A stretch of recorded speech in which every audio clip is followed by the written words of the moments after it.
ભારતનું એક મહાન પાત્ર એટલે દાનેશ્વરી કર્ણ. આ દાનેશ્વરી કર્ણનું મૃત્યુ થયું, તે સ્વર્ગમાં ગયો.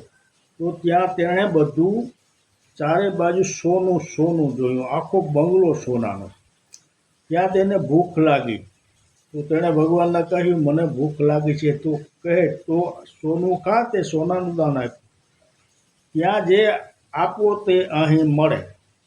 તો કર્ણ કે, સોનાથી પેટ ન ભરાય.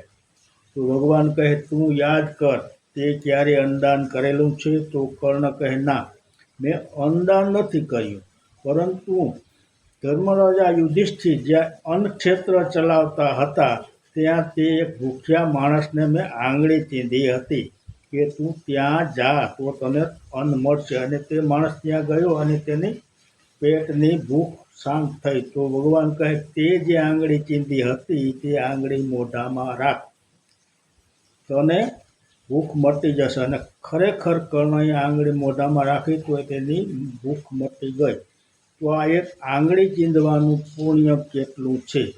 અહીં કરું તે ત્યાં મળે, માટે મુઠ્ઠી ચણ તું નાખતું જા, અહીં તું કંઈક કરતો જા. જય માતા.